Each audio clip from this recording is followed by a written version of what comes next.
किसी गांव में एक बहुत ही अमीर सेठ रहता था।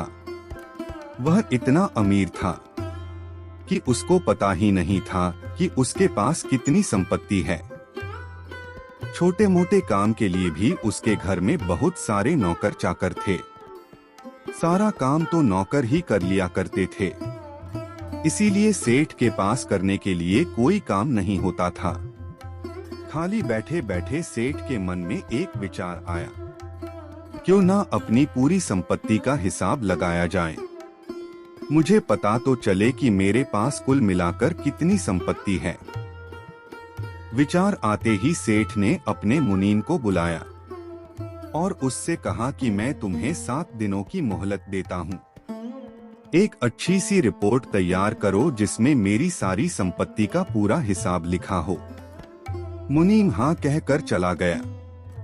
7 दिनों बाद मुनीम सेठ के पास आया और कहा कि माफ कीजिए सेठ जी, इन 7 दिनों में भी मैं आपकी संपत्ति का हिसाब पूरा नहीं लगा पाया, लेकिन मैं इतना जरूर बता सकता हूँ कि आपके पास इतनी संपत्ति है कि आपकी 7 पीढ़ियां कोई काम ना करें फिर भी उन्हें किसी भी तरह की कोई आपत्ति नहीं होगी।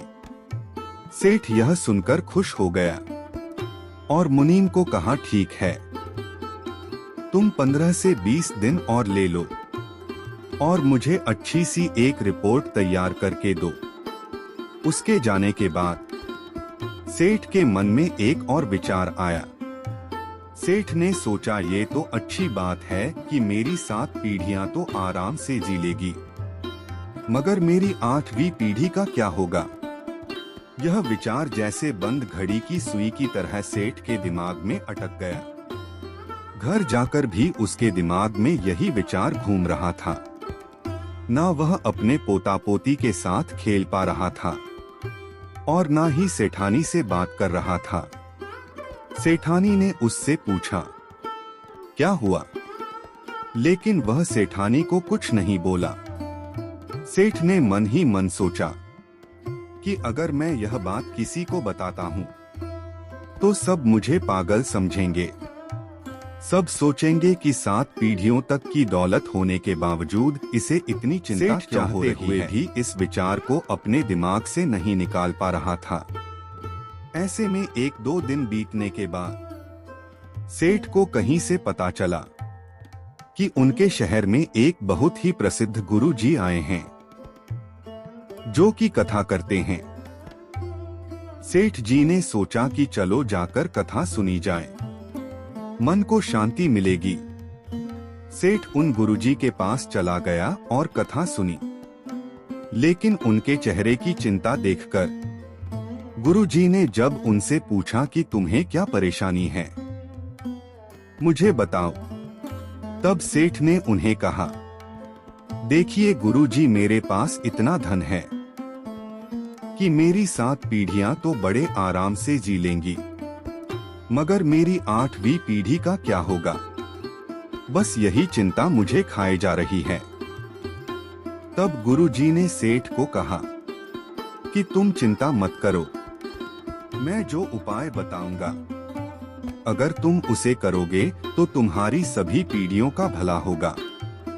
सेठ ने कहा, अगर ऐसा हुआ तो बहुत अच्छा होगा, आप जो कहेंगे मैं वह करने के लिए तैयार हूँ।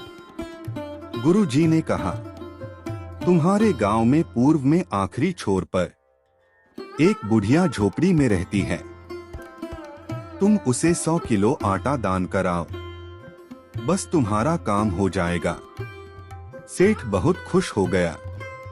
सेठ ने सोचा, अपनी सभी पीढ़ियों का भला करने का यह तो बड़ा ही आसान उपाय है। सेठ अपने नौकरों के साथ 100 किलो आटा लेकर उस बूढ़ी औरत के पते पर चला गया। वहां पहुंचने पर सेठ ने देखा कि वह बूढ़ी औरत अभी अभी खाना खाकर उठी है और भगवान का नाम ले रही है।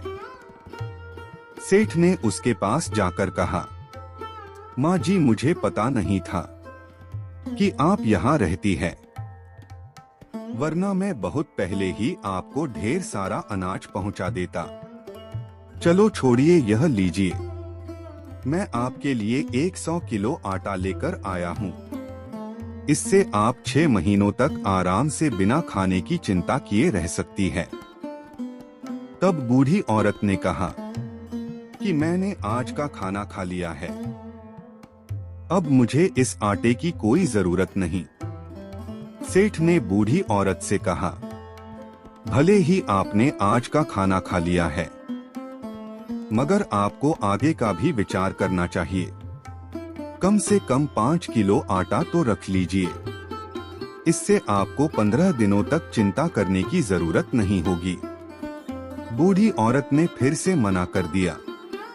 जब वह नहीं मानी तब सेठ ने कहा, ठीक है, कम से कम आधा किलो आटा ही ले लीजिए। आपको आने वाले कल के लिए खाना जुटाने में जद्दोजहद नहीं करनी पड़ेगी। फिर भी बूढ़ी औरत ने यह कहकर मना कर दिया कि आज का खाना मैंने खा लिया है और जिस भगवान ने मेरे आज के खाने का बंदोबस्त किया है वही मेरे लिए कल के खाने का भी बंदोबस्त कर देगा, तो आपको मेरी चिंता करने की कोई जरूरत नहीं है। आप जाइए और आराम कीजिए। यह सुनकर सेठ को समझ में आ गया कि क्यों गुरुजी ने मुझे इस बूढ़ी औरत के पास दान करने के लिए भेजा था। वह सेठ जी को बताना चाहते थे कि हमें आज में जीना चाहिए। हमें भगवान जो देता है उसी में संतोष करना चाहिए। आगे की चिंता हमें नहीं करनी चाहिए।